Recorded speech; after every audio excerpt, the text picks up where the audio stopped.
नमस्कार,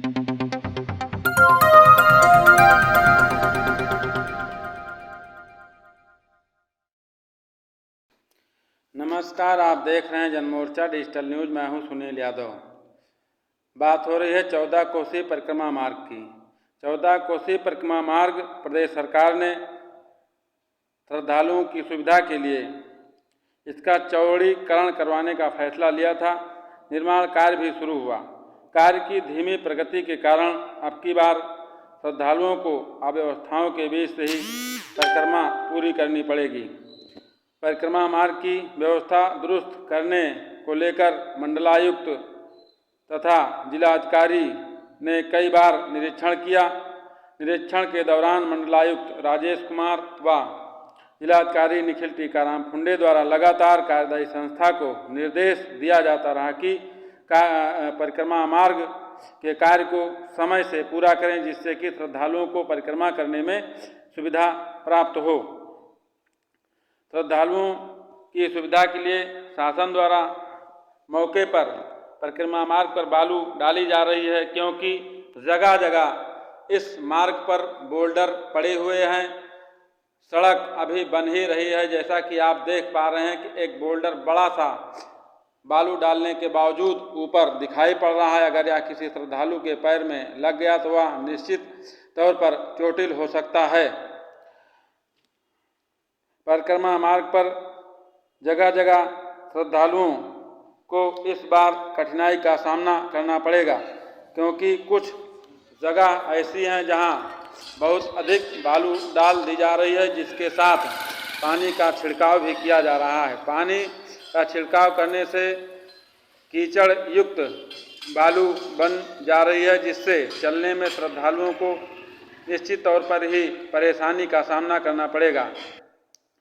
परिक्रमा मार्ग पर जनौरा पक्का तालाब से लेकर बुद्ध नगर तक कुछ स्थानों पर एक तरफ मार्ग बना दिया गया है, तथा जहां पर मार्ग नहीं बना है और किनारे से नाला निर्माण किया जा रहा है, वहां बल्लियां लगा करके रोका गया है, जिससे कि श्रद्धालु किनारे की तरफ न जाएं।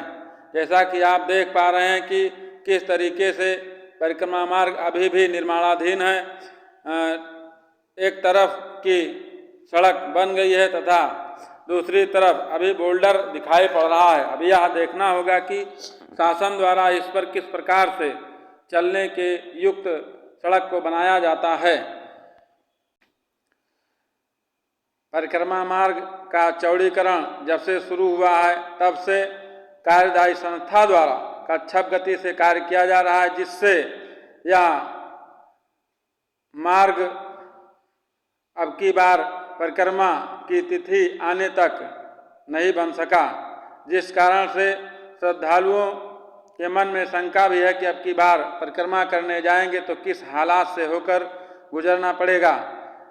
जैसा कि आप देख पा रहे हैं कि जगह जगह नाली के ढक्कन टूटे हुए हैं। अभी निर्माण कार्य चल ही रहा था।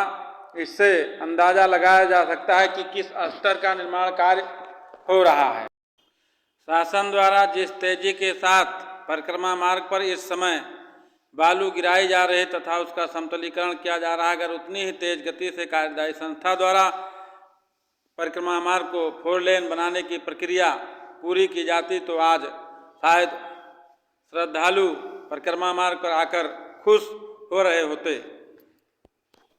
निर्माण कार्य के चलते कुछ जगहों पर परिक्रमा मार्ग इतना सकरा है कि अगर वहां श्रद्धालुओं की भीड़ एकत्र होकर एक साथ निकलने लगी तो बहुत ही बुरा हाल होगा। अब देखना होगा कि प्रशासन किस तरीके से स्थिति को संभालता है। कार्यदायी संस्था की मशीनरी अभी भी परिक्रमा मार्ग के निर्माण कार्य में लगी हुई है। जैसा कि आप देख पा रहे हैं कि एक तरफ सड़क का डामरीकरण किया जा चुका है, कुछ स्थानों पर छूटा हुआ है, जिससे भारी वाहनों के चलने के कारण धूल मिट्टी उड़ रही है। राहगीर किसी तरीके से इस सड़क पर चल कर अपने गंतव्य की तरफ जा रहे हैं। परिक्रमा मार्ग पर बालू डालकर समतल करने के लिए बड़ी बड़ी पोकलैंड मशीनों को लगाया गया है। इसके साथ जेसीबी भी बालू को समतल करने का कार्य कर रही है। इसके साथ ही मजदूर भी लगाए गए हैं जो परिक्रमा मार्ग पर बालू को समतल करने का कार्य कर रहे हैं। कुछ स्थानों पर बोल्डर फिर भी छूटे हुए हैं। जिला प्रशासन द्वारा परिक्रमा मार्ग को श्रद्धालुओं के चलने लायक बनाने के लिए लगातार प्रयास किया जा रहा है, जिसके तहत परिक्रमा मार्ग पर जेसीबी लगा करके बालू का समतलीकरण किया जा रहा है। इसके साथ ही मजदूर भी लगाए गए हैं। 14 कोसी परिक्रमा 29-30 अक्टूबर की रात्रि 4:51 से शुरू होगी। देखना है कि प्रशासन द्वारा तब तक मार्ग को चलने लायक बनाया जा सकेगा या नहीं। फैजाबाद अयोध्या के सपा सांसद अवधेश प्रसाद ने भी परिक्रमा मार्ग का निरीक्षण किया और परिक्रमा मार्ग की दुर्दशा पर नाराजगी जताई।